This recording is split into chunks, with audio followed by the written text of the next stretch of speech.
మన ప్రభువైన యేసుక్రీస్తు నామములో మీకు అందరికీ మరొకసారి వందనాలు సమర్పిస్తున్నాను. ఈరోజు మనం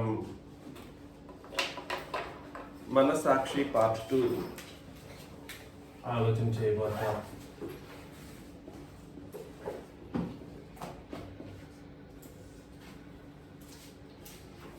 ఏం ఆలోచన చేసామంటే మొదట్లో మనస్సాక్షి గురించి మొదటి పాటలో ఏమన్నా ఆలోచన చేసామంటే మనస్సాక్షి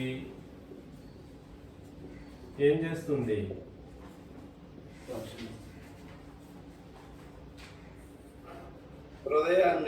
హృదయ తలంపులను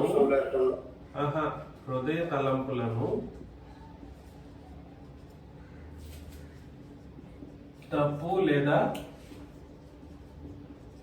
ఒప్పు అని ఏం చేస్తుంది?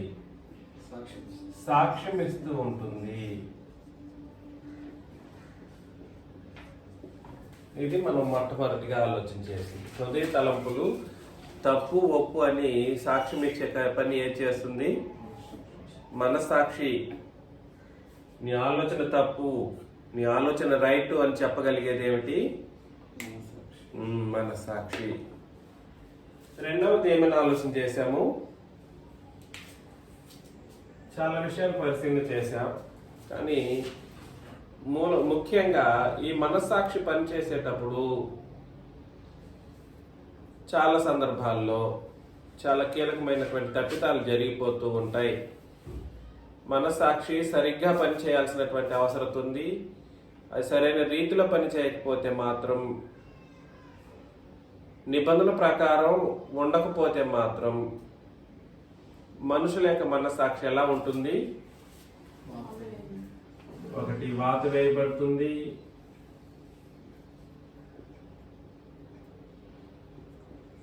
తర్వాత త్రోసిపుచ్చుతారు. మనస్సాక్షిని త్రోసిపుచ్చే వాళ్ళు ఉంటారు కొంతమంది. తర్వాత మనస్సాక్షిని ఏం చేస్తారు?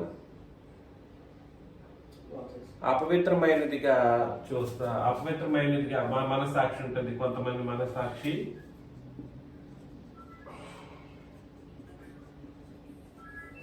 మనస్సాక్షి కొంతమంది ఎలా ఉంటుంది అని అంటే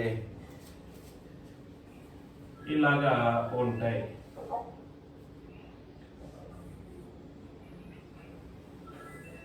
మనస్సాక్షి వాత వేయబడే కార్యక్రమం, త్రోసిపుచ్చేపడే కార్యక్రమం నిబంధనలో లేని కొత్త నిబంధనను త్రోసిపుచ్చే వాళ్ళకి సంబంధించింది. కొత్త నిబంధనను త్రోసిపుచ్చే వాళ్ళు, కొత్త నిబంధనను అంగీకరించిన వాళ్ళు.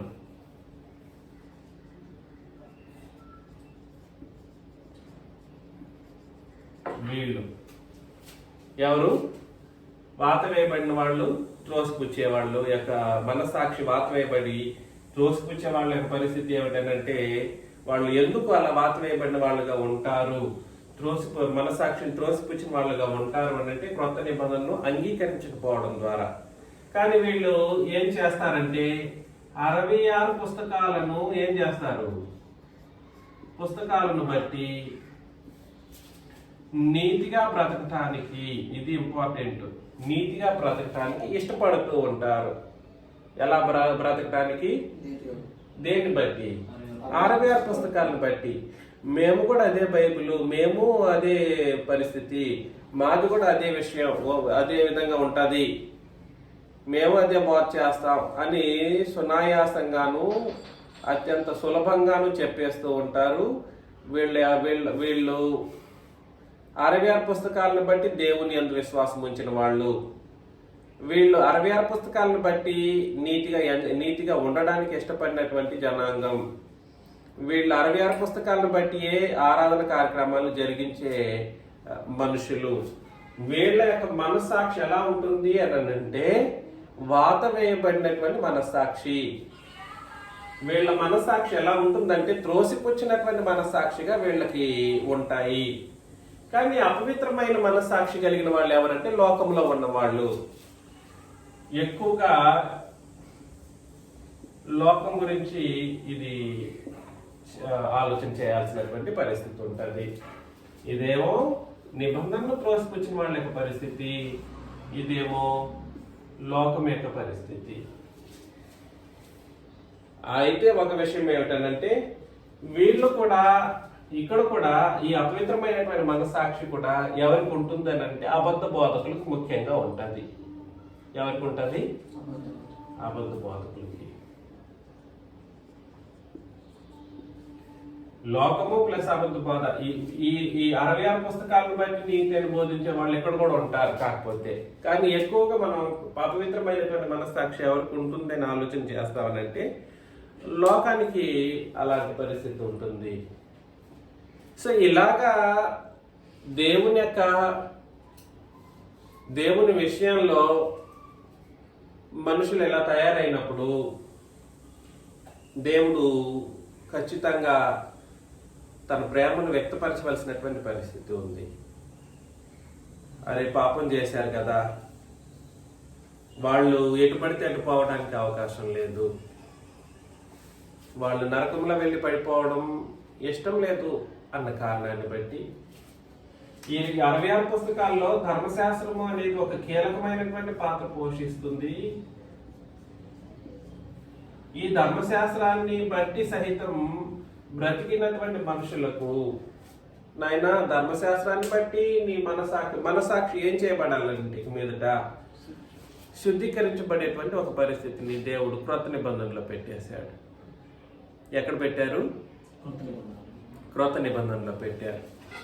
క్రొత్త నిబంధనలో పెట్టిన కారణాన్ని బట్టి మనకు అత్యంత ముఖ్యంగా అర్థం అవ్వాల్సినటువంటి విషయం ఏమిటంటే రెండు నిబంధన, అటు ధర్మశాస్త్రం అనే పాత నిబంధన కావచ్చు, ఇటు క్రొత్త నిబంధన కావచ్చు, రెండు నిబంధనలకు సంబంధించినవి కూడా సరిగ్గా అర్థం చేసుకుంటూ బ్రతకవలసినటువంటి సంగతులను తన క్రొత్త నిబంధనలో తండ్రిని దేవుడైతేనేమి, మన ప్రభువైన క్రీస్తు యేసు అయితేనేమి, మన పరిశుద్ధాత్ముడు అయితేనేమి తేటగా చెప్పేశాడు. మీరు కడగవలసింది శరీరాన్ని కాదు, శరీర శుద్ధి గురించి ఆలోచన చేసే బోధను ఆ కోణంలో వాళ్ళు ఆలోచన చేసి శరీరాన్ని వాస్తవానికి శరీర రీతిగానే శరీర శుద్ధిని కలిగించే కోణంలోనే ధర్మశాస్త్రానికి సంబంధించినటువంటి కార్యక్రమాలు జరిగాయి. అర్థమవుతుందా? కానీ ఆత్మ యొక్క ఇంద్రియమైనటువంటి మనస్సాక్షి యొక్క శుద్ధీకరణ ధర్మశాస్త్రానికి సంబంధం లేని ఒక పరిస్థితి. మరలా చెప్తున్నాను, నేను గుర్తు చేస్తున్నాను. ఇంకా చాలా పాయింట్స్ ఉన్నాయి కానీ మొదటి ఇది చాలా ఇంపార్టెంట్ విషయంగా అదే చెప్పాను.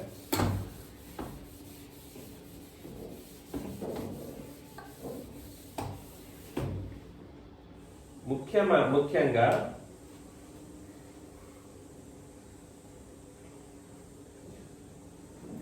మనస్సాక్షి సరిగ్గా పనిచేయాలి. ఈ మనస్సాక్షిని బట్టి మనం పరలోకానికి వెళ్ళేది లేనిది అనేది నిర్ధారణలోకి వస్తాయి. ఈ మనస్సాక్షి ఎలా ఉండాలి అని అంటే కల్మషం లేనిదిగా ఉండాలి. ఏముండకూడదు? కల్మషం లేనిదిగా ఉండాలి. ఇది ముఖ్యంగా ఆలోచన చేయండి. ఈ కల్మషం లేనిదిగా ఉండాలని అంటే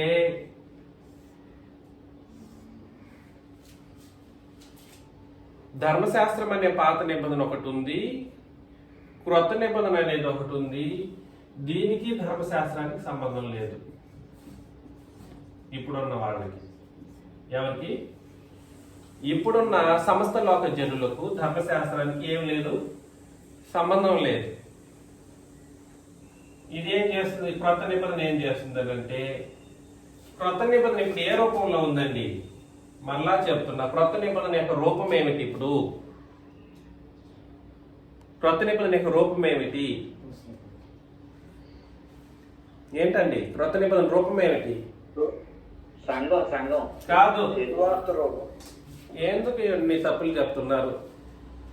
క్రీస్తు ప్రభు రక్తం, క్రీస్తు రక్తము, క్రీస్తు రక్తం. ధర్మశాస్త్ర రూపం ఏమిటి? జంతు రక్తం. జంతువులకు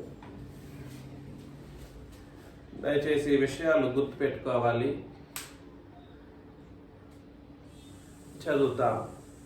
హెబ్రీలకు రాసిన పత్రికలో 9వ అధ్యాయం,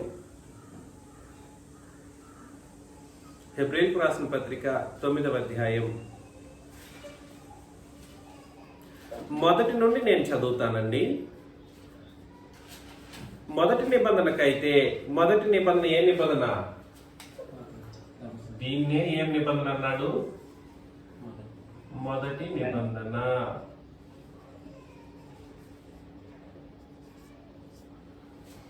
మొదటి నిబంధనకైతే సేవా నియమములను ఈ లోక సంబంధమైన పరిశుద్ధ స్థలమును ఉండెను. ఎలాగనగా మొదట ఒక గోడారం ఏర్పరచబడిను, అందులో దీపస్తంభమును బల్లయు దాని మీద ఉంచబడిన రొట్టెలను ఉండెను. దానికి పరిశుద్ధ స్థలం అని పేరు.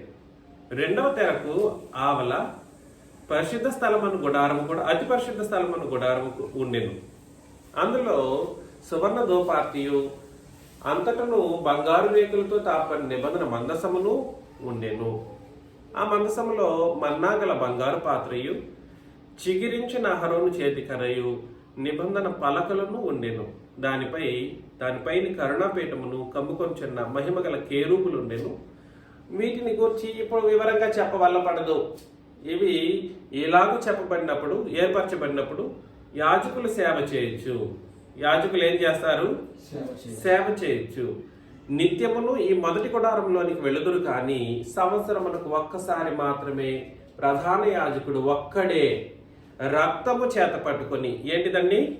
అండర్లైన్ చేసుకోండి, రక్తము చేత పట్టుకొని. ఏమి రక్తం అది? ఈ రక్తం జంతు రక్తం.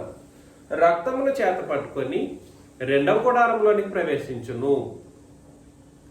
ఆ రక్తము తన కొరకును ప్రజల అజ్ఞాన కృతముల కొరకును అతడు అర్పించును. దేని కొరకు? పాపముల కొరకు. అర్థమవుతుందా? కల్మషం లేనిది లేదా పాపము లేనిది లేదా పాపము లేని ఒక స్థితి. అది కలగాలంటే ఏం జరగాలంటే పాపానికి తగినటువంటి ప్రాయశ్చిత్తం అనేది కలగాలి. కాకపోతే అక్కడ చెబుతున్నటువంటి విషయాన్ని మనం గ్రహిస్తాం. దీనిని బట్టి ఆ మొదటి గుడారము ఇంకా నిల్చుండగా అతి పరిశుద్ధ స్థలంలో ప్రవేశించే మార్గము బయలుపరచబడలేదని పరిశుద్ధాత్మ తెలియచేయుచున్నాడు. ఏంటంట? ఆ మొదటి గుడారం, ఈ మొదటి గుడారం ఇది ఎక్కడుంటది? ఇవన్నీ ఎక్కడుంటాయి? మొదటి గుడారములో ఉంటాయి. టెంట్ లాగా ఒకటి వేసుకొని అందులో వాళ్ళు చేసేవాళ్ళు. ఈ మొదటి గుడారం ఉన్నంత కాలం అతి పరిశుద్ధ స్థలము అని చెప్పబడినటువంటి పరలోకం వెళ్ళే మార్గం ఉందా? పరలోకానికి వెళ్ళే మార్గం ఉందా? లేదండి. అదే పరిశుద్ధాత్మ చెప్పాడంట.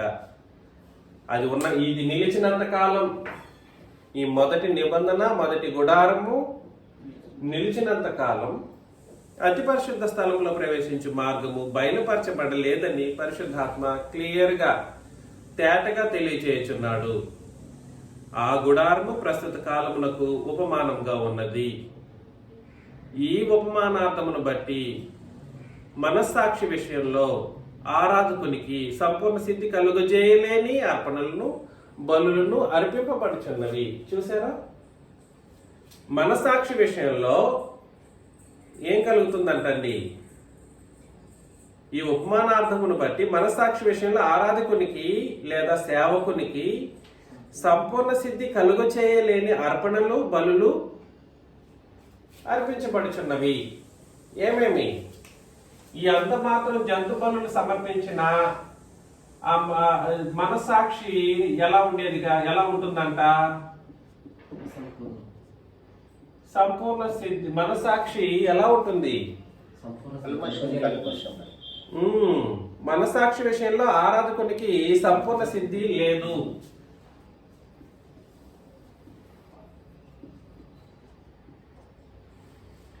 మనస్సాక్షి సరిగ్గా పనిచేయాలనంటే ఆ మనసాక్షి సరిగ్గా ఉంది అని చెప్పాలంటే ఆ మనసాక్షికి ఏముండాలి? సంపూర్ణ సిద్ధి ఉండాలి. ఆరాధన చేసే వాళ్ళు ఎవరైనా కావచ్చు, సేవ చేసే వాళ్ళు ఎవరైనా కావచ్చు, ఈ బలుల ద్వారా జంతు రక్తాన్ని తీసుకెళ్లి కార్యక్రమాలు జరిగించడం ద్వారా ఆరాధికుడు అని ఎవరి గురించి మాట్లాడారు అని అంటే యాజకుల గురించి మాట్లాడారు. అక్కడ ఎవరి గురించి మాట్లాడారు? యాజకుడు ప్రతి సంవత్సరం తీసుకెళ్లే ప్రధాన యాజకుడికి సంపూర్ణ సిద్ధి లేదు. దినదినము జరిగించే సాధారణ యాజకులకి కూడా సరే సంపూర్ణ సిద్ధి లేదు. ఎందుకనంటే వాళ్ళ మనస్సాక్షిని సంపూర్ణంగా సంపూర్ణ సిద్ధిని కలిగించలేనటువంటి బలులు అప్పుడు ఆ కాలంలో అర్పించబడింది. అర్థమవుతుంది కదండి. ఆ గుడారము ప్రస్తుత కాలమునకు ఉపమానముగా ఉన్నది. ఈ ఉపమానార్థమును బట్టి మనస్సాక్షి విషయంలో ఆరాధకునికి సంపూర్ణ సిద్ధి కలుగు చేయలేని అర్పణలను బలులను అర్పింపబడుచున్నవి. ఇవి దిద్దుబాటు కాలము జరుగు వరకు విధింపబడి అన్నపానములతోనూ నానా విధములైన ప్రక్షాళనములతోనూ సంబంధించిన శరీరాచారాలు. ఇది దేని శుద్ధి చేస్తుంది అనంటే శరీరములకు సంబంధించి భౌతికమైనటువంటి కార్యక్రమాలు జరిగించడం ద్వారా వీళ్ళు శరీర ఆచారాలను జరిగించుకుంటూ శుద్ధంగా చేతులు కడుక్కోవటం, శుద్ధంగా బట్టలు తొడుక్కోవటం, శుద్ధంగా పై పోస్చర్ని పెట్టుకోవడమే జరిగింది. కానీ లోపల అంతరింద్రియాలను కడగగలిగే అంత గొప్ప పనిని ఆనాడు ధర్మశాస్త్ర ప్రకారం జరిగించే ఏ కార్యక్రమాలు, అది ఆరాధనే కావచ్చు లేదా ఇతరత్ర కార్యక్రమాలు కావచ్చు, సంపూర్ణ సిద్ధిని కలుగు చేయలేదు. కాబట్టి వాళ్ళు ఎక్కడికి వెళ్ళలేదు? అతి పరిశుద్ధ స్థలంలోకి ప్రవేశించలేదు. ఇక్కడికి పోవాలంటే నువ్వు ఇక్కడ ఏం చేయబడి ఉండాలి? నీ మనస్సాక్షికి ఏం ఉండకూడదు, కల్మషం ఉండకూడదు. కల్మషం లేదు అని అంటే దాన్ని డైరెక్ట్ అర్థం అంటే ఇదే సంపూర్ణ సిద్ధిని పొందడం అని అర్థం. కల్మషం లేదని అంటే దీని అర్థం ఏమని అర్థం? సంపూర్ణ సిద్ధిని మనస్సాక్షి పొందేసింది అని అర్థం అన్నమాట. దయచేసి ఈ పదజాలాల్లో మీరు గుర్తు పెట్టుకోవాలి. నేను ఏ వాటికి అర్థం ఇస్తున్నానో ఈ అర్థాలు మీరు గుర్తు పెట్టుకుంటేనే మీకు సులభంగా ఉంటుంది. ఇవి దిద్దుబాటు కాలం 10వ వచనం మరొకసారి ఎవరైనా చదువుతారా?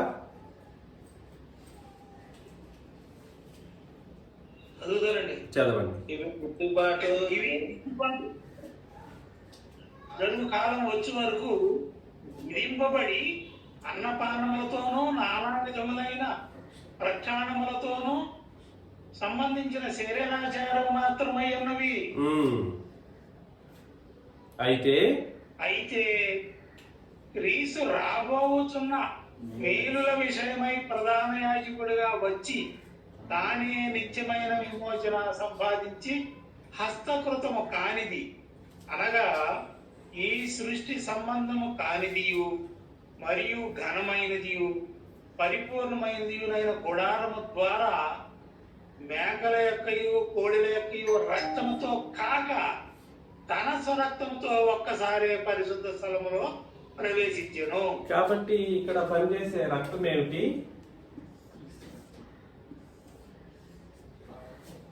స్వరక్తం. మేక కాదు.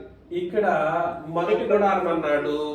ఆ మొదటి గుడారము సృష్టి సంబంధమైనది, భౌతికమైన సృష్టికి సంబంధించింది. ఇక్కడ మాట్లాడుతున్నటువంటి మరొక గుడారం గురించి మాట్లాడుతున్నాడు. అది ఎటువంటిది అని అంటే హస్తకృతము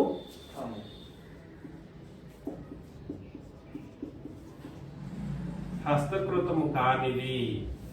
అదే విధంగా తర్వాత ఏమన్నాడు? ఈ సృష్టి సంబంధము కానిది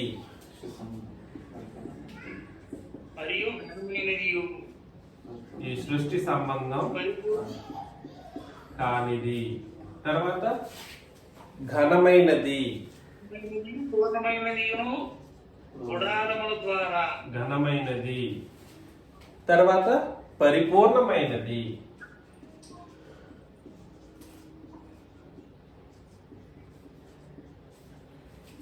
అనే ఒక గుడారం. ఇదేమో మొదటి గుడారం, ఇది రెండవ గుడారం అని చెప్పవచ్చు.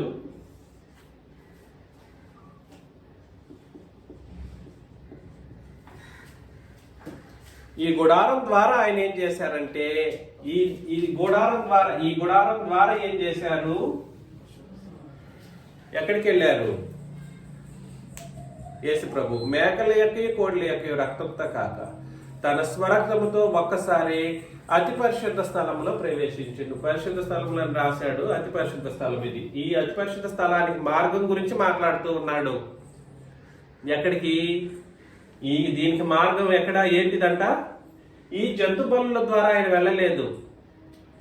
యేసు ప్రభు తన యొక్క మరణం ద్వారా ఏం ఏర్పాటు చేశాడు అని అంటే తన యొక్క గుడారాన్ని ఏర్పాటు చేసుకున్నాడు. ఈ గుడారము ఎప్పుడు స్థాపించబడింది? ఈ డిఫరెన్స్ మనకు అర్థం కావట్లేదు. మొన్న దినాన అమెరికన్స్తో కొంతమందితో నాకు చాలా గొడవలు జరిగాయి. ఈ వారం 2-3 రోజులుగా నాకు వాళ్ళతో చాలా చాలా గొడవలు. ఏమిటంటే ఇష్యూ, అయ్యా వచనాలు చదవండిరా అంటే వాళ్ళు కూడా అంత అజ్ఞానంగా బ్రతుకుతూ ఉన్నారు. అసలు వచనాలు చదవడానికి ఎందుకు బాధపడుతుంది? నేను చదవను అంటాడు డైరెక్ట్ గా. నేను చదవాల్సిన అవసరం లేదంటాడు. నువ్వు నాకు చెప్పకూడదు అంటాడు. నేను నీకు చెప్పేది కాదు, నువ్వు వచనాలు చదవకపోతే నువ్వు నరకం పోతావని చెప్పేసి ఇంకా ముగించేశాను. ఎవడైనా కానీ నాకు అనవసరం. నేనేం చెప్పడానికి ప్రయత్నం చేస్తున్నాను అంటే, సిలువలో క్రీస్తు యేసు యొక్క రక్తం కార్చబడుతున్నప్పుడు ఏర్పడినటువంటి కార్యాలు మనకు అర్థం కావాలి. సిలువలో నంబర్ 1 కొరింథీయులకు రాసిన మొదటి పత్రిక 11:25 ప్రకారం రక్తం ద్వారా ఏర్పాటు చేయబడింది ఏమిటి? క్రొత్త నిబంధన. సిలువలో రక్తం చేత ఏర్పాటు చేయబడింది ఏమిటి? దేవుడు తన స్వరక్తం ఇచ్చి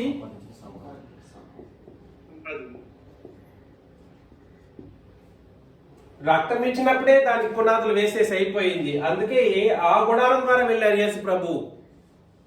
అప్పటికి సంఘం ఉందా? ఎస్, ఉంది.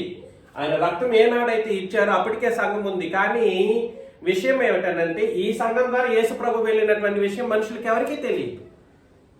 ఏ సంఘం ద్వారా? క్రొత్త నిబంధన సంఘం ద్వారా ఇక్కడికి వెళ్ళారన్నటువంటి అతి పరిశుద్ధ స్థలంలో, దేవుడున్న ప్రదేశంలో తన రక్తాన్ని చేత పట్టుకుని వెళ్ళి స్థాపించాడన్నటువంటి విషయాన్ని మనుషులు గుర్తించలేని ఒక కఠిన హృదయం. నేటికి నా మీద ఫాల్స్ అలిగేషన్స్ పెడుతున్నారు అమెరికన్ వ్యక్తి. ప్రతిరోజు నా మీదే కామెంట్లు, నా మీదనే అనవసరమైనటువంటి ఇది తిరిగి చెబితే క్రొత్త నిబంధన అంటారు. క్రొత్త నిబంధన ఎక్కడి నుండి ప్రారంభమైంది? నేను ఇష్యూ ఏమిటంటే క్రొత్త నిబంధన సిలువ నుండే ప్రారంభమైంది. ఎక్కడి నుండి ప్రారంభమైంది? సిలువ నుండే. కానీ నిబంధన ఆజ్ఞలు ఎక్కడి నుండి? ఆజ్ఞలు మాత్రం అపోస్తల కార్యములు 2 నుండి ప్రకటన 22 వరకు అపోస్తలు ప్రకటించడం ద్వారా ఆజ్ఞలు అనేవి చాలా మందిలోకి వచ్చాయి. నిబంధన వచ్చింది సిలువలోనే, సంఘం ఏర్పాటు చేయబడింది సిలువలోనే, ఆజ్ఞలు ఏర్పాటు చేయబడింది కూడా సరే అపోస్తలు బోధించినప్పటి నుండి మాత్రం. అది మాత్రం అపోస్తలు బోధించినప్పటి నుండి. ఈ వ్యత్యాసం గుర్తించలేని మూర్ఖులు చాలా మంది ఉన్నారు. ఈ సంగతి తెలియని వాళ్ళు ఏం చేశారంటే, సరే లోకంలో వాళ్ళేమో లేదా క్రీస్తు సంఘం అని చెప్పుకున్న వాళ్ళేమో అన్ని కలిపి పరలోకానికి సిద్ధం అవడానికి ప్రయత్నం చేస్తే వాళ్ళ యొక్క మనస్సాక్షి అందుకే ఎలా ఉంటుందని అంటే, కనీసం చెబుతున్నటువంటి విషయాలను గ్రహించినప్పటికీ కూడా సరే అట్లా కాదు అని తప్పును ఒప్పు చేసే పరిస్థితి, ఒప్పును తప్పు చేసేటువంటి విధానంలో మనస్సాక్షి ఏం చేయబడి ఉంటుందని అంటే వాత వేయబడి, సరిపోతే పోతుంది దేవుని తర్వాత క్షమాపణ అడుగుతామనే మనస్సాక్షిని త్రోసిపుచ్చేటువంటి ఒక పరిస్థితి. పోతే పోతుంది, తర్వాత దేవుణ్ణి క్షమాపణ కోరుదామని త్రోసిపుచ్చుతూ ఉంటారు చాలా మంది మనస్సాక్షిని. ఈ విషయం దయచేసి గుర్తించండి. సంఘం యొక్క ప్రారంభం సిలువ నుండే ప్రారంభమైంది. సంఘం యొక్క ప్రారంభం ఎక్కడ జరిగింది? సిలువలోనే ప్రారంభమైంది. కానీ విషయం ఏమిటంటే, అది యేసు ప్రభు పరలోకానికి వెళ్ళి దీని ద్వారా వెళ్ళారు. వెళ్ళి తన రక్తాన్ని ఎప్పుడైతే అక్కడ చిందించారో అప్పుడు అది చెల్లుబాటులోకి వచ్చింది. తద్వారా ఏం జరిగిందంటే భూలోకంలో ఈ సృష్టి సంబంధం కానిదైనటువంటి సంఘం అనేది ఏర్పాటు చేయడం జరిగింది. ఇది ఎస్టాబ్లిష్మెంట్ అయితే సిలువలో జరిగింది. ఎస్టాబ్లిష్మెంట్ ఎక్కడ జరిగింది? సిలువలో జరిగింది. కానీ అప్పటికి అది చెల్లుబాటులో ఉందా అంటే చెల్లుబాటులో లేదు. ఎందుకనంటే ఈ బోధ రావాలి. ఏ బోధ? ఈ బోధ రావాలి. ఈ బోధ వచ్చినప్పుడే చెల్లుబాటులోకి వస్తాయి. సంఘం యొక్క ఏర్పాటు మాత్రం సిలువలో జరిగింది. దాని యొక్క ప్రారంభం మాత్రం ఎప్పుడు జరిగింది? అపోస్తుల కార్యములు 2లో జరిగింది. ఏర్పాటు, ప్రారంభం. ఏర్పాటు, ప్రారంభం 2 ముఖ్యమైనటువంటి పదజాలాలు అర్థం చేసుకోండి. ఏర్పాటు, ప్రారంభం అనే 2 పదజాలాలు. ఇక్కడికి వచ్చేస్తాం. మరలా హెబ్రీయులకు రాసిన పత్రికలోకి వచ్చేద్దాం. మరొకసారి 11వ వచనాన్ని నేను చదువుతున్నాను. చాలా చాలా ఇంపార్టెంట్ విషయం. 11 నుండి మనం చదవబోయే విషయాలు చాలా చాలా ఇంపార్టెంట్ విషయాలు. అయితే క్రీస్తు రాబోచున్న మేలుల విషయమై ప్రధాన యాజకుడిగా వచ్చి తానే నిత్యమైన విమోచన సంపాదించి హస్తకృతమే కానిది, అనగా ఈ సృష్టి సంబంధం కానిది. అప్పటికి ఈ సృష్టి సంబంధం కాలేదు. అప్పటికి కాదు, ఎప్పటికీ ఇది సృష్టి సంబంధించింది కాదు. అది ఈ సృష్టి సంబంధం కానిది, మరీ ఘనమైనది, పరిపూర్ణమైనది అయిన గుడారము ద్వారా, దీని ద్వారా వెళ్ళారు ఎవరు? యేసుక్రీస్తు. దాని ద్వారా ఏం చేశారనంటే, ద్వారా మేకల యొక్కయు కోడిల యొక్కయు రక్తంతో కాక తన స్వరక్తముతో ఒక్కసారి పరిశుద్ధ స్థలంలో ప్రవేశించెను అని అన్నాడు. నేడు మరలా చెబుతున్నాను, పరలోకానికి నడిపించేది, మనల్ని నడిపించేది ఆయన. వెళ్ళింది కూడా తన రక్తం చేత పట్టుకున్నాడు. ఈ గుడారం ద్వారా, అంటే సంఘం ద్వారా. రక్తం అనేది నిబంధన, గుడారం అనేది సంఘం. ఈ రెండింటి ద్వారానే నేడు ఎవరైనా పరలోకానికి వెళ్ళగలరు. ఎలా వెళ్ళగలరు? యేసు ప్రభు వెళ్ళింది కూడా అదే మార్గమే. యేసు ప్రభు పరలోకానికి వెళ్ళడానికి దోహదపడింది ఈ నిబంధన, క్రొత్త నిబంధన ద్వారా, తన నిబంధన అనే రక్తం ద్వారాను, అదేవిధంగా సంఘం అనే గుడారం ద్వారా. రెండింటి యొక్క కలయికను బట్టి నిబంధన, సంఘము, ఇవి 2 వేరుపరచలేనివి. నిబంధనను, సంఘాన్ని వేరుపరచకూడదు. క్రీస్తు రక్తాన్ని, క్రీస్తు శరీరాన్ని ఏం చేయకూడదు? వేరుపరచలేం. ఆయన రక్తం, ఆయన శరీరం ఒకటే అయి ఉంటుంది, కలిసే ఉంటుంది ఖచ్చితంగా. ఇవి వేరుపరచడానికి వీలు పడేటువంటిది కాదు. అందుకని ఇది ఎందుకు వరకు జరుగుతుంది అని అంటే నెక్స్ట్ చదివేస్తాం. ఏలయనగా మేకల యొక్కయు ఎడ్ల యొక్కయు రక్తమును మైలపడ్డ వారి మీద ఆవుదూడ బూడిద చెల్లుటయు శరీర శుద్ధి కలుగున్నట్లు వారిని పరిశుద్ధపరిచిన ఎడల. కాబట్టి ఇది ఏంటిది అంటే, ఇది దేనికి సంబంధించింది? శరీర శుద్ధికి సంబంధించింది. దేనికి సంబంధించింది? శరీర శుద్ధికి సంబంధించింది. శరీర శుద్ధి కలిగినట్లు వారిని పరిశుద్ధపరిచిన ఎడల నిత్యుడగు ఆత్మ ద్వారా తన్ను తాను దేవునికి నిర్దోషినిగా అర్పించుకున్న క్రీస్తు యొక్క రక్తం. చూశారు చూడండి, క్రీస్తు యొక్క రక్తం ఏం చేస్తుంది? నిర్జీవ క్రియలను విడిచి, అంటే నిర్జీవ క్రియలను విడిచి, పాపములను విడిచి జీవము గల దేవుని సేవించుటకు, ఆరాధించుటకు మీ మనస్సాక్షిని ఎంతో ఎక్కువగా శుద్ధి చేయను అని అన్నాడు అనమాట. దేన్ని శుద్ధి చేస్తుంది ఈ రక్తము? ఈ మనస్సాక్షి విషయంలో ఇది ఎలా ఉంది? ధర్మశాస్త్రం ఎలా ఉంది? సంపూర్ణ సిద్ధిని కలుగజేయదు. శుద్ధి అక్కడ జరిగితే కదా మనస్సాక్షిని శుద్ధి కలుగజేసేటట్లుగా ధర్మశాస్త్రం పనిచేస్తే కదా. కానీ ధర్మశాస్త్రం మనస్సాక్షి శుద్ధి చేయబడినటువంటి పరిస్థితుల్లో లేదు. అది శరీర శుద్ధికి సంబంధించిన మాట ధర్మశాస్త్రం. క్రొత్త నిబంధన మనస్సాక్షిని శుద్ధి కలిగించేటువంటి ఒక అద్భుతమైనటువంటి పరిస్థితి. నేడు ఆరాధన చేసేవాళ్ళు, అందుకే అక్కడ తేటగా చెప్పాడు ఆరాధన చేసేవాళ్ళు. అందుకే నేను అంటూ ఉంటాను, మీరు ఆరాధన చేసేటువంటి ఒక పరిస్థితుల్లో ఉంటే, ఇంతకు ముందు కూడా మనం 9వ వచనంలో ఏమని చదివాం మరొకసారి, ఆ గుడారము ప్రస్తుత కాలమునకు ఉపమానముగా ఉన్నది. ఈ ఉపమానార్థమును బట్టి మనస్సాక్షి విషయంలో ఆరాధకునికి సంపూర్ణ సిద్ధి కలుగు చేయలేని. ఇక్కడ మనస్సాక్షి విషయంలో ఆరాధన అనేది దేనికి సంబంధించింది? ఆరాధన అనేది మనస్సాక్షికి సంబంధించింది. మరొకటి, ఆరాధన అనేది దేనికి సంబంధించింది? మనస్సాక్షి. ఎవడు పడితే వాడు నేను తండ్రిని ఆరాధిస్తాను, ఎవడు పడితే నేను యేసుక్రీస్తుని ఆరాధన చేస్తానంటే కుదరదు. ముందుగా నీ మనస్సాక్షి అనేది క్రీస్తు రక్తం అనే క్రొత్త నిబంధన చేత శుద్ధీకరించబడిందా? సరే, నువ్వు ఆరాధన చేయటానికి యోగ్యుడవు. నా మొదటి ప్రశ్న ఏమిటంటే, నేను ఆరాధన చేస్తాను మీతో పాటు కలిసి అని చెప్పే వాళ్ళకి నా మొట్టమొదటి ప్రశ్న ఏమిటంటే, నువ్వు తీసుకున్న బాప్తిస్మం ఏమిటో అది చెప్పు. బాప్తిస్మంలో క్రీస్తు రక్తం చేతనే నీ మనస్సాక్షి ముందుగా శుద్ధి చేయబడిందా? అది నాకు తెలియాలి. దేని చేత శుద్ధి చేయబడాలి? క్రీస్తు రక్తం చేత ఏమి శుద్ధి చేయబడాలి? మనస్సాక్షి. ఏమైనా అర్థమవుతుందా? ఇంతకంటే క్లియర్గా నేను చెప్పలేనేమో. మనస్సాక్షి యొక్క శుద్ధీకరణం ఎంతో అవసరం. మించిపోయింది ఏమీ లేదు. లోకానికి నేను ఇప్పటికీ పిలుపునిస్తున్నాను. క్రీస్తు సంఘం అని చెప్పుకొని అబద్ధ సంఘాల్లో ఉండే వాళ్ళందరికీ నేను ప్రేమతో మనవి చేస్తున్నాను. దయచేసి గుర్తించండి, గ్రహించండి. 66 పుస్తకాలను బట్టి నేను బాప్తిస్మం తీసుకున్నాను అని అంటే, అందుకని రత్నకిషోర్ గారితో నేను ప్రేమతో ఆ రోజు డిబేట్ చేయడానికే వెళ్ళాను. ఆ విధానంలోనే జరిగించింది కార్యక్రమం. 66 పుస్తకాలను బట్టి రక్షణ కుదురుతుందని ఆయన చెప్పారు. అయ్యా, మనస్సాక్షిక అది శరీర శుద్ధికి సంబంధించింది. పాపములు రక్షణ అంటే పాప పరిహారం పొందే ఒక కార్యక్రమం. దానికి జంతు బలులు దేవుడు ఇచ్చినప్పటికీ అది సంపూర్ణ స్థితి మనస్సాక్షికి కలుగజేయకపోయింది. వాళ్ళకే, ఎవరికి? ఇశ్రాయేలీలకే మనస్సాక్షికి సంపూర్ణ స్థితిని కలుగజేయలేకపోయింది. వాళ్ళెవరూ అతి పరిశుద్ధ స్థలంలో ప్రవేశించే పరిస్థితుల్లో లేరు అని తేటగా చెప్పేసింది క్రొత్త నిబంధన.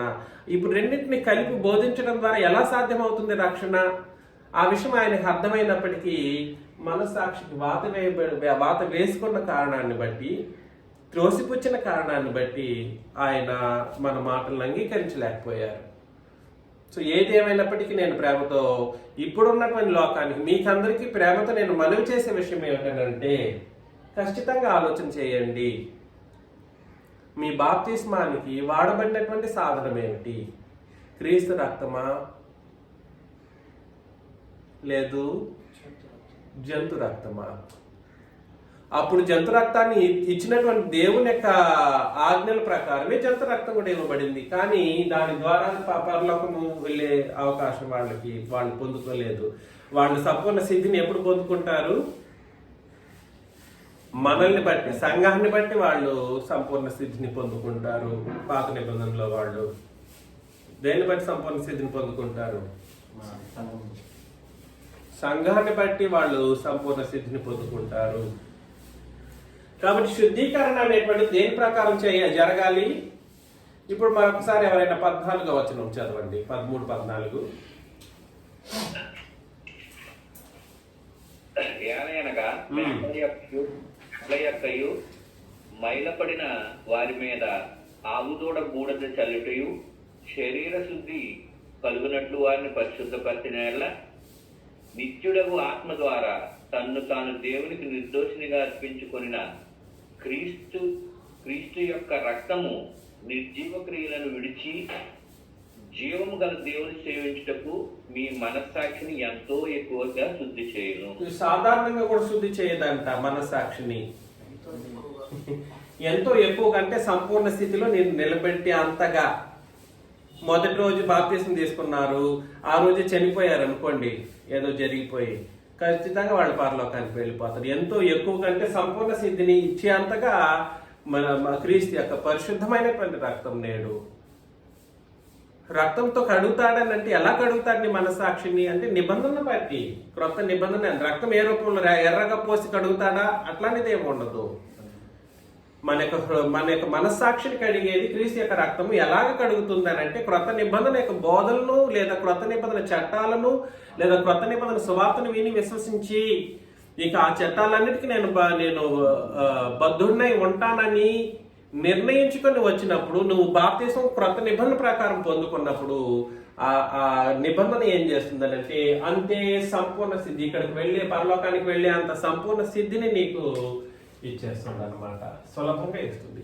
ఇంత సులభంగా జరగవలసిన దాన్ని మనుషులు ఏమనుకుంటుంటారంటే కాంప్లికేట్ చేసుకొని నరకానికి పాత్రలు అవుతారు. ఆనాడు వాళ్ళకి ఆ నిబంధన ఇచ్చిన వాళ్ళే, పాటించిన వాళ్ళే అక్కడికి సంపూర్ణ స్థితిని పొందలేక ఇంకనూ వెయిటింగ్ లో ఉన్నారు, వాగ్దాన ఫలం అనుభవించలేదని అన్నారు. ఇప్పుడు రెండింటిని కలిపి చేయడం ద్వారా వీళ్ళు ఎలా వెళతారు? అందుకని నేను చెబుతున్నటువంటి ఈ విషయాలు మీరందరూ దయచేసి గుర్తించి గ్రహించమని మిమ్మల్ని నేను ప్రేమతో మనవి చేస్తూ ఉన్నాను. హెబ్రీయులకు రాసిన పత్రిక 10వ అధ్యాయం 2వ వచనంలో, హెబ్రీయులకు రాసిన పత్రిక 10వ అధ్యాయం 2వ వచనం, అలాగూ చేయగలిగిన ఎడల, మొదటి 2 చదివేసేయండి శేషు గారు ప్లీజ్. ధర్మశాస్త్రం రాబోతున్న మేలులు చాయగలదే గాని వస్తువుల నిజ స్వరూపము గలవి కాదు. గనుక ఆ యాజకులు ఏటేటా ఎడగకుండా అర్పించు ఒక్కటే విధమైన బలులు వాటిని తెచ్చువాటికి ఎన్నడను సంపూర్ణ సిద్ధి కలుగజేయ నేరవు. చేయగలిగిన ఎడల సేవించు వారొక్కసారి శుద్ధపరచబడిన తరువాత వారు మనస్సు పాప జ్ఞప్తికి ఇకను ఉండదు, గనుక వాటిని అర్పించుట మానుదురు కదా.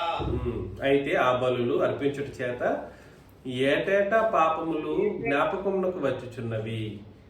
ఏలయనగా ఎడ్ల యొక్కయు మేకల యొక్కయు రక్తము పాపములను తీసివేయుట అసాధ్యం.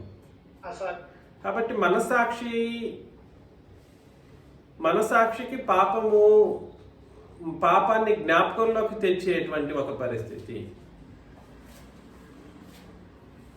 నేను చెప్పడానికి ప్రయత్నం చేస్తున్న విషయం మీకు అర్థమై ఉంది అనుకుంటాను.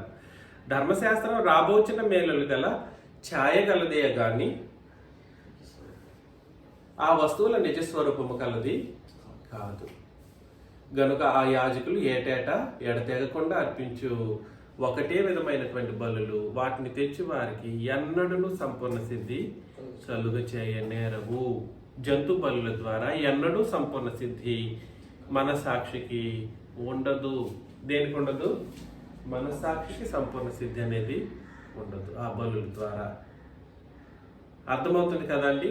వాళ్ళ మనసాక్షి ఏం చేస్తుందనంటే ఆ పాపాలను జ్ఞాపకం చేసి నువ్వు ఆ తప్పు చేసావు కదా నీ జ్ఞాపకాన్ని తెచ్చి సాక్ష్యం చెబుతానే ఉంటుందంట. ఎలాగా? ఎందుకు అనంటే ఆ జంతు బలుల ద్వారా వీళ్ళకి కలగవలసినటువంటి పరిస్థితి ఇంకా కలగలేదు. అర్థమవుతుంది కదండి. అది అసాధ్యం అని చెప్పాడు. పాపములు తీసివేయట, జంతు రక్తము లేదా జంతు బలులు పాపములు తీసివేయట అసాధ్యము. చదువుతామా? 10 నుండి చదువుతాం. 8 నుండి నేను చదువుతాను. బలులు, అర్పణలు, పూర్ణ హోమములు, పాప పరిహారార్థ బలులను నీవు కోరలేదనియు, అవి నీకు ఇష్టమైనవి కావని పైన చెప్పిన తర్వాత. చూసారా? కానీ దేవుడు ఆ బలులు అర్పించమని చెప్పాడా? పాత నిబంధనలో చెప్పాడు. కానీ ఇక్కడే ఏం చెప్తున్నాడు? 8వ వచనంలో దానికి వ్యతిరేకంగా చెప్తున్నట్టు అనిపిస్తుంది, కానీ వ్యతిరేకమైనది కాదు. మరలా నేను ఎలాగ అది చెప్తాను, ఆలోచన చేయండి. బలులు, అర్పణలు, పూర్ణ హోమములు, పాప పరిహారార్థ బలులను నీవు కోరలేదు అనే విషయం దేనికి సంబంధించింది? క్రొత్త నిబంధనకు సంబంధించింది. దేనికి సంబంధించింది? క్రొత్త నిబంధనలో బలులు, అర్పణలు, పూర్ణ హోమములు, పాప పరిహారార్థ బలులు నీవు కోరలేదు. అవి నీకు ఇష్టమైనవి. క్రొత్త నిబంధనలో నీకు ఇష్టమైనవి కావని పైన చెప్పిన తర్వాత ఆయన నీ చిత్తము నెరవేర్చటకు ఇదిగో నేను వచ్చి ఉన్నానని చెప్పుచున్నాడు. ఇవన్నీ బలులు, అర్పణలు, పూర్ణ హోమములు, పాప పరిహారార్థ బలులు ఇవన్నీ ధర్మశాస్త్రం చొప్పున అర్పింపబడుచున్నవి. అప్పుడు కోరిన విషయం వాస్తవం. అర్థమవుతుంది? అప్పుడు కోరలేదా అంటే కాదు, అప్పుడు కోరింది విషయం వాస్తవం. దయచేసి గుర్తించి గ్రహించండి. బలులు, అర్పణలు, పూర్ణ హోమములు, పాప పరిహారార్థ బలులు నీవు కోరలేదు అని అంటే అది పాత నిబంధనకు సంబంధించిన మాట కాదు, క్రొత్త నిబంధనకు సంబంధించిన మాట. అప్పుడు కోరలేదు. కానీ అవన్నీ దేని ప్రకారం జరిగించాలి? ఇవన్నీ ధర్మశాస్త్రం చొప్పున అర్పింపబడుచున్నవి. ఆ రెండవ దానిని స్థిరపరచుటకు మొదటి దానిని ఏం చేస్తున్నారు? కొట్టివేయుచున్నారు. యేసుక్రీస్తు యొక్క శరీరము ఒక్కసారి అర్పింపబడుట చేత ఆ చిత్తమును బట్టి మనం పరిశుద్ధపరచబడి ఉన్నాం. మనం పరిశుద్ధపరచబడటం అనేది దేని పరిశుద్ధతకు సంబంధించిన మాట అండి? మనం పరిశుద్ధపరచబడినటువంటి ఒక కార్యక్రమం దేనికి సంబంధించింది? మనస్సాక్షి. కరెక్ట్, మనస్సాక్షికి సంబంధించిన మాట. దయచేసి గుర్తించి గ్రహించండి. చాలా కీలకమైనటువంటి విషయాలు ఇవి. మరియు ప్రతి యాజకుడు దినదినము సేవ చేయొచ్చు. పాపములను ఎన్నటికీ తీసివేయలేని ఆ బలులనే మాటి మాటికి అర్పించుతూ ఉంటాడంట.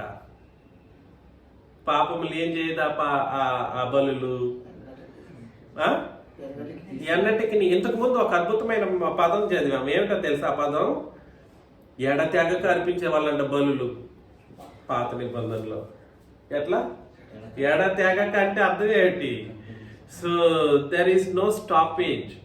అక్కడ ముగింపు లేని ఎడతెగని బలులు. ఎన్ని రక్తాలు పారుంటాయో, ఎన్ని జంతు బలులు సమర్పించబడి ఉంటాయో చెప్పలేము. అన్ని కార్యక్రమాలు జరిగేవి.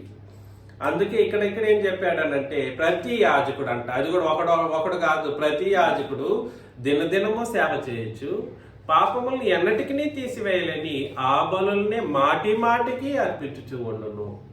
ఈయన అయితే పాపముల విషయమై సదాకాలము నిలుచు ఎన్ని బలి?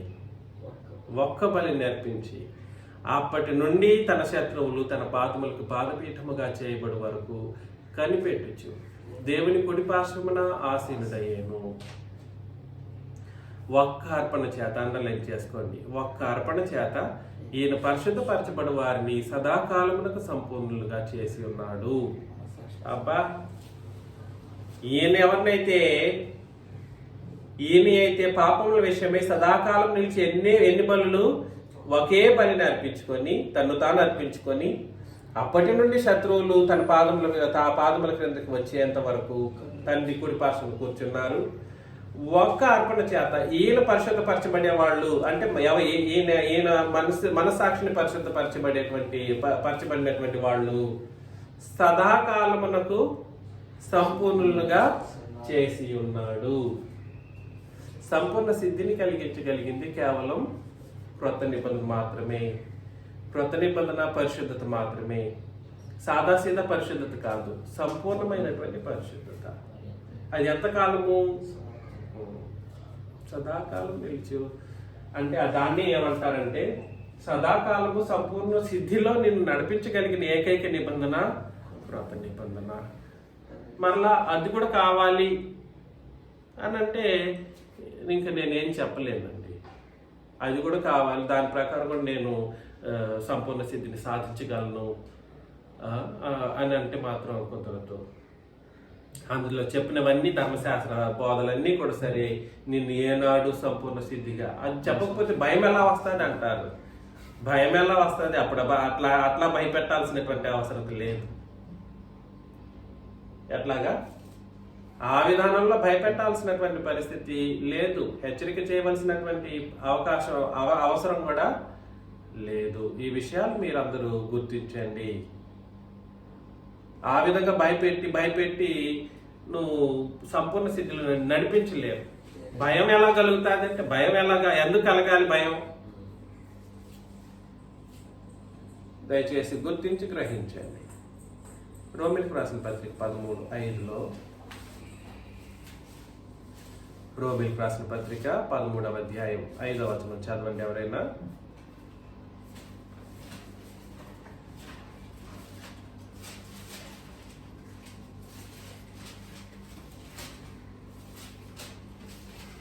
కాబట్టి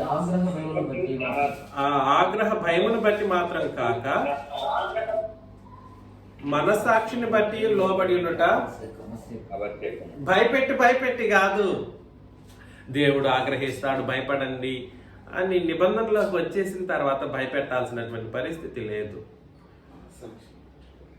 మనస్సాక్షిని బట్టి దేవునికి ఏం చేయాలి? ఆయనకి లోపడాలి. దేవునికి లోపడాలంటే నీ మనసాక్షి పని చేయాలి సరిగ్గా. ఆ మనసాక్షి సరిగ్గా పని చేయాలని అంటే నువ్వు వాడవలసిన నిబంధన ఏ నిబంధన ఏంటండి? ఏ నిబంధన? క్రొత్త నిబంధన. అది మాత్రమే మన మనసాక్షిని సంపూర్ణంగా ఏం చేస్తుంది? శుద్ధి చేయగలదు.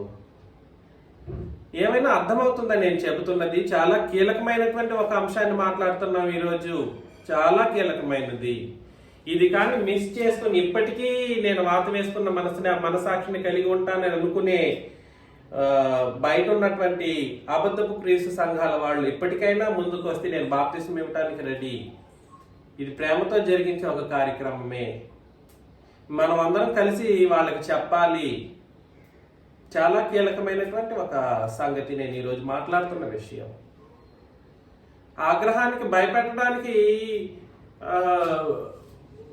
దానికి మాత్రం దాన్ని వాడాల్సినటువంటి అవసరం లేదు. మనస్సాక్షిని బట్టి దేవునికి లోబడేటువంటి ఒక పరిస్థితి ఉండాలి అన్నమాట. మనకు దేన్ని బట్టి? మనస్సాక్షిని బట్టి దేవునికి భయపడాలి. అపోస్తల కార్యములు 23:1 కూడా, అపోస్తల కార్యములు 23వ అధ్యాయం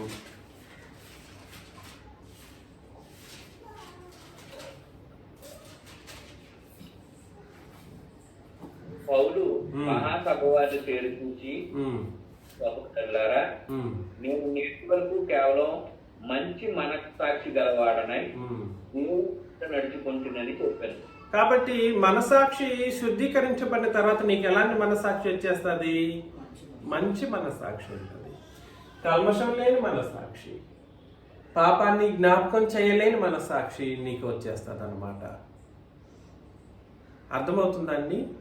కానీ అది ఆ పరిస్థితుల్లో పౌలు గారు చాలా ధర్మశాస్త్ర ప్రకారం జరిగించిన కారణాన్ని బట్టి ఎంతగానో రిగ్రెట్గా తను జీవించినంతకాలం దాని విషయంలో బాధపడుతూ ఎందుకు ధర్మశాస్త్రాన్ని బట్టి నేను సంఘాన్ని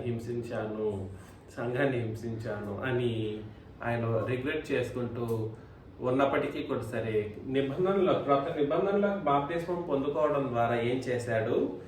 మంచి మనసాక్షి కలిగిన వాడిగా, దేవునికి భయపడే విషయంలో మనసాక్షి మంచిగా ఉండాలి. ఎలా ఉండాలి? దేవునికి భయపడడానికి నీ మనసాక్షిని అన్ని కోణాల్లోనూ అది అనుకూల ప్రతికూల పరిస్థితులు కావచ్చు, లేదనంటే హృదయం యొక్క తలంపుల్లో తప్పు ఒప్పు అని చెప్పేటువంటి పరిస్థితులు ఏవైతే ఉన్నాయో అవన్నిటిని కూడా సరే, అది తప్పు అనేటువంటి విషయంలో దేవుని కోసం ఆ మనసాక్షి ఏం చేస్తుంది? ఆయన తప్పు అని చెప్పి మనల్ని ఆ కోణంలో వెళ్ళనివ్వకుండా చేస్తుంది అన్నమాట మనసాక్షి. దాన్నే ఏం మనసాక్షి అంటారు? మంచి మనసాక్షి. ఆ విధంగా నేను దేవుని ఎదుట ఏం చేశాను? నడుచుకున్నాను. మనం అందరం కూడా సరే నేడు క్రొత్త నిబంధనల ప్రకారం బ్రతికేటువంటి వాళ్ళకి మనసాక్షి ఎలా ఉంటుందని అంటే మంచి మనసాక్షిగా ఉంటుంది. మంచి మనసాక్షి ఖచ్చితంగా ఉంటుంది. ఇందులో కూడా కొన్ని సందర్భాల్లో మనసాక్షిని త్రోసిపుచ్చి చేసేటువంటి కార్యాలు ఉంటాయి. అలాంటి తప్పిదాలు ఎవరూ చేయకూడదు. మనసాక్షిని త్రోసిపుచ్చి జరిగించే పాపాలు లేదనంటే అలాంటి తప్పిదాలు మనం చేయటానికి అవకాశం లేదు. పేతురు రాసిన మొదటి పత్రిక 2వ అధ్యాయం 19లో, పేతురు రాసిన మొదటి పత్రిక 2:19,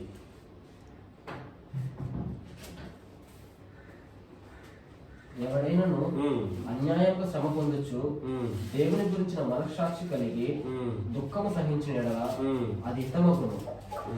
తప్పిదములకై దెబ్బలు తేనప్పుడు మీరు సహించిన ఎడల మీకేమి గణము? మేలు చేసి బాధపడినప్పుడు మీరు సహించిన ఎడల అది దేవునికి హితమగును. చూసారు? ఇందుకు మీరు పిలువబడితిరి. క్రీస్తు కూడా మీ కొరకు బాధపడి మీరు తన అడుగు జడల యందు నడుచుకున్నట్లు మీకు మాదిరి ఉంచిపోయారు. చూసారా? మాదిరి. ఆయన పాపం చేయలేదు. ఆయన పాపం చేయలేదు. ఆయన నోటను ఏ కపటమును కనబడలేదు అని అన్నాడన్నమాట. ఎవడైనను అన్యాయముగా శ్రమ పొందొచ్చు. దేవునికి వచ్చిన మనస్సాక్షి కలిగి దుఃఖము సహించిన ఎడల అది హితం అవుతుంది. హితం అంటే అర్థం ఏమిటి? మంచి అవుతుంది, మంచి అవుతుంది. కరెక్ట్. హితం హితం అంటే మంచిది అవుతుంది. ఎందుకనంటే అన్యాయంగా శ్రమ పొందేటువంటి పరిస్థితులు వచ్చినప్పుడు దేవుని గురించిన మనస్సాక్షి మనకు కలిగి మనం దుఃఖాన్ని సహించామనుకోండి, దేవుడు దాంట్లో ఆయన జోక్యం పుచ్చుకుంటారు. సరే, దేవునికి మన సాక్షి ఏం చెప్పాలంటే, మన మనసాక్షి మనం అన్యాయంగా దుఃఖ పొందుతున్నాం, దేవా నన్ను ఈ విధంగా అన్యాయంగా దుఃఖపరుస్తూ ఉన్నారు, మీరే నాకు సహాయం చేయాలని మనం దుఃఖపడిన విషయాన్ని తండ్రికి తెలియచేసామనుకోండి, అది మనకు మంచిది దేవుడు మనకు తీసుకొస్తాడనమాట. అర్థమవుతుంది కదండి? తప్పిదమునకైనా దెబ్బలు తిన్నప్పుడు, దెబ్బలు తిన్నప్పుడు మీరు సహించిన ఎడల మీకేమి ఘనము, మేలు చేసి బాధపడినప్పుడు మీరు సహించిన ఎడల అది దేవునికి హితమగును. చూసారా? కాబట్టి మేలు చేసి బాధపడినప్పుడు మీరు సహిస్తే అది దేవునికి హితమగును అంటే దేవుడు దాన్ని మంచిదిగా చూస్తాడు. దేవుడు ఏం చూస్తారు? మంచిదిగా చూస్తాడు. అది ఆయన అంగీకరిస్తాడంట అట్లాంటి పరిస్థితుల్లో. ఈరోజు నేను బాధపడుతున్నానండి, అన్యాయంగానో మేలు చేసినందుకు నాకు బాధలు అనిపిస్తుంది. అన్యాయంగా కూడా కావచ్చు, అన్యాయంగా మాత్రమే కాదు, నేను ఇతరులకు నేను మేలు చేసినందుకు నేను ఈరోజు బాధపడ్డాను అనుకోండి, మనస్సాక్షిని బట్టి దేవుడు చేయమన్నాడు కాబట్టి చేశాను, నేను మేలు చేసేసాను, నేను ఈరోజు బాధపడుతూ ఉన్నానంటే అది దేవుడు మంచిదిగా చూస్తాడు. క్రొత్త నిబంధనలో దేవుడు మంచిదిగా చూసేటువంటి ఒక కార్యక్రమం ఇది. ఏది? మనస్సాక్షిని బట్టి జరిగించే మంచి కార్యాలు. ఏంటిదండి? మనస్సాక్షిని బట్టి చేసే మంచి కార్యాలను దేవుడు మంచిదిగా చూస్తాడు, హితముగా చూస్తాడు. అలా చూసినప్పుడు ఏం జరుగుతుంది? ఎందుకు అక్కడ చెప్పేశాడు? ఎందుకు మీరు పిలువబడితిరి? ఎందుకు? మేలు చేసి బాధపడడం కొరకు పిలువబడ్డామంట. ఇందుకు మీరు పిలువబడితిరి. క్రీస్తు కూడా మీ కొరకు బాధపడి మీరు తన అడుగుజాడల యందు నడుచుకున్నట్లు మీకు మాదిరి ఉంచిపోయాను. కాబట్టి ఆయన బాధపడే ఒక విషయమే మనకు మాదిరి. ఏది? శిలువ విషయమే మనకు మాదిరి. యేసుక్రీస్తుని మాదిరిగా పెట్టుకుంటామని యేసుక్రీస్తు మాదిరి గురించి చాలా సిరీస్ ఆఫ్ ద లెసన్స్ చెప్పుకుని వెళ్ళినటువంటి దాఖలాలు నేను కళ్ళారా చూశాను. ఆయన మాదిరి, ధర్మశాస్త్రం మాదిరి ఒకటి ఉంది, క్రొత్త నిబంధన మాదిరి మరొకటి ఉంది. దేన్ని మాదిరిగా పెట్టుకోవాలో తెలియలేని పరిస్థితి.